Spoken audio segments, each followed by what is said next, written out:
El botulismo, que es una bacteria que es capaz de sobrevivir a los alimentos que están en mal estado y que también se convierte en una toxina que ataca al sistema nervioso. Ahora vamos a profundizar más, pero pasa eso, ¿viste? Cuando comes un alimento que pareciera no estar en tan buen estado, Sí. quizás decís, bueno, pero no lo quiero tirar porque siempre genera, da un poco de pena tirar la comida, pero ojo porque esto también puede ser muy peligroso. Tal cual, tal cual. Y el tema de qué comemos está muy presente, ¿no? Hay, como me parece a mí, poca información o pocas veces ganas de la gente, ¿no? De escuchar la información que dan los profesionales. Creo que hay un tema ahí compartido, porque uno apunta a la concientización, a la difusión, pero a veces está esa difusión y creo que es más uno resolviendo rápido, haciendo lo que puede, que no le presta atención a los alimentos. Yo, la verdad, ahora que, bueno, hace un tiempo ya no que vivo solo, pero me tuve que empezar a poner las pilas porque te digo que Sí, me se he comido cada complica. cosa. Y más cuando quizás son menos en la vivienda, compras algunas cosas de más y por ahí te sobran, no las llegas a comer, eso también pasa y después, bueno, terminan en ese estado. Es importantísimo a tener en cuenta el hecho de mantener los alimentos en la heladera, de poderlos mantener en la temperatura correspondiente.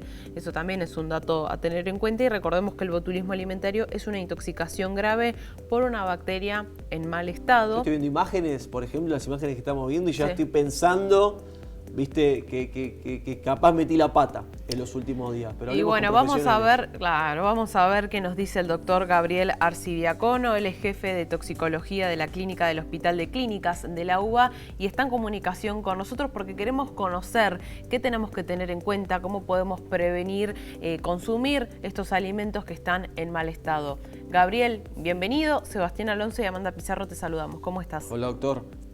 Hola, gracias por la invitación. Por favor, en su programa. un placer. Muy bien. ¿Qué es el botulismo? Cuéntenos usted que, bueno, va a tener la terminología exacta para contarnos más en detalle.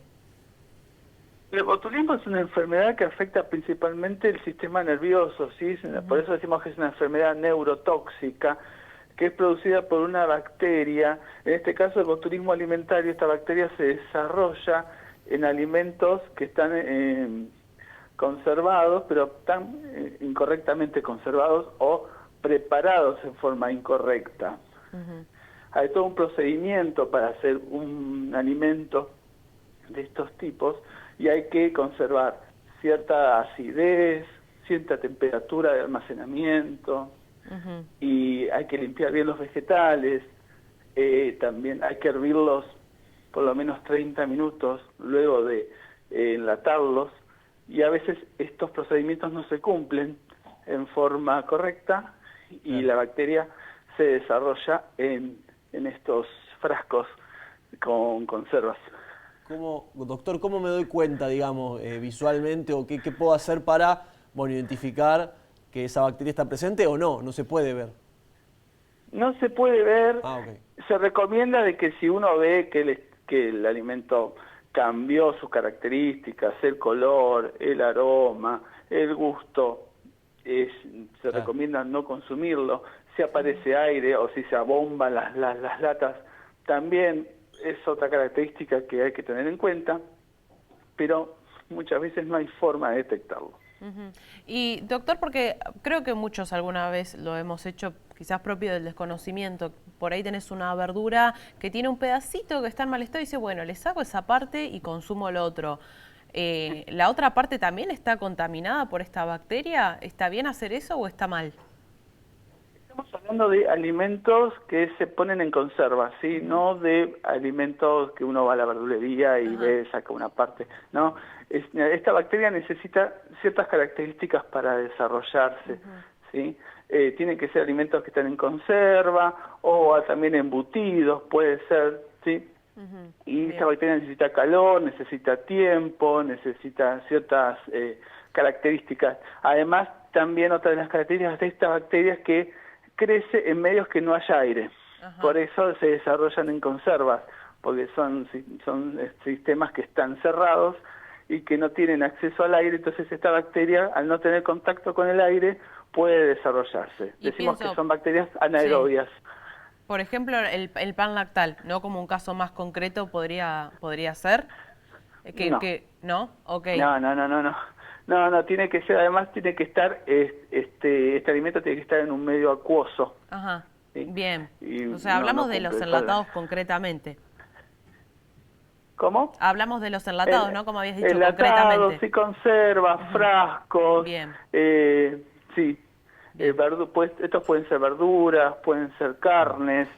¿Y le Las llegan, doctor, muchas típicas. consultas al respecto de esto por botulismo? Digamos, ¿los casos están en incremento, no? ¿Se controla? A ver.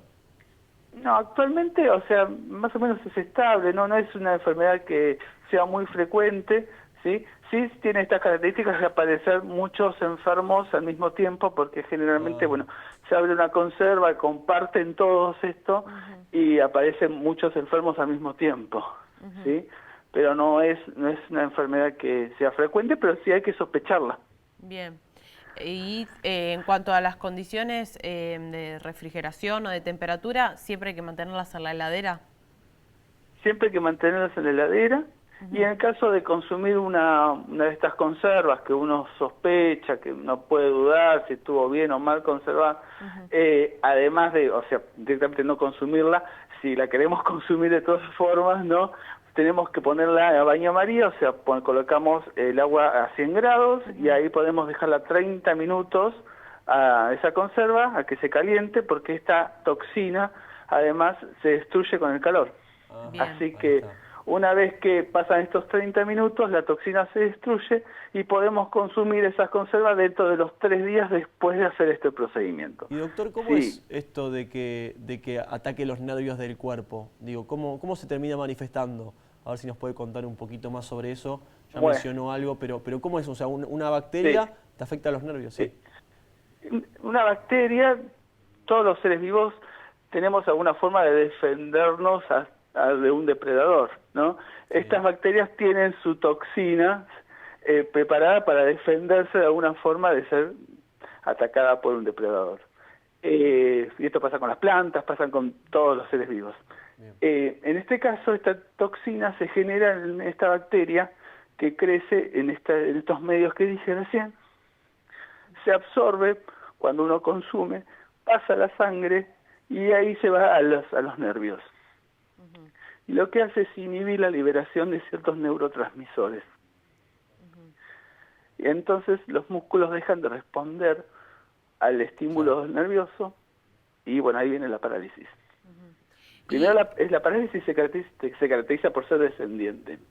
Empieza por los ojos y después empieza por la boca, la persona no puede tragar y finalmente lo que es más grave es la parálisis diafragmática, o sea, de los músculos respiratorios. La persona deja de respirar. Y todo esto, la persona es 100% consciente porque no afecta el nivel de conciencia. Qué duro. Sí, qué difícil.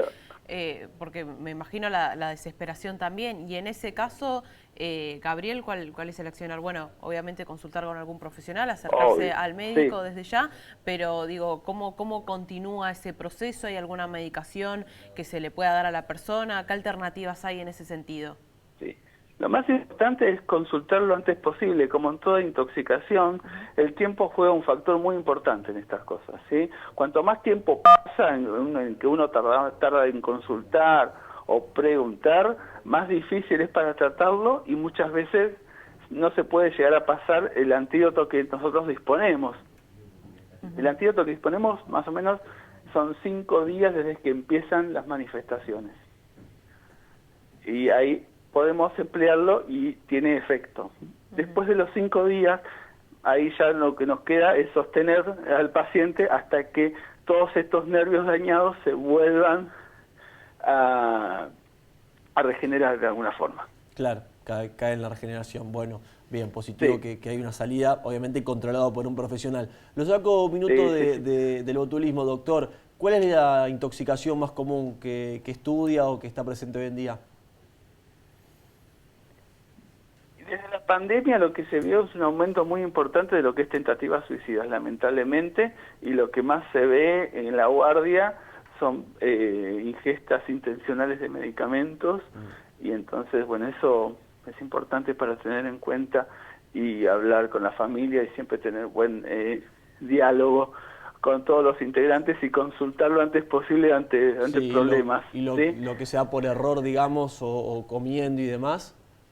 digamos, Eh, en vez de botulismo, ¿qué Y observan? después lo otro que se ve mucho también son ingestas accidentales de productos domésticos que se almacenan en recipientes que no corresponden, como bebidas de gaseosa, y hay gente, bueno, que consume lavandina, detergente, perfume para piso, eso también se ve mucho en la guardia. Mirá. Sí, son consultas habituales.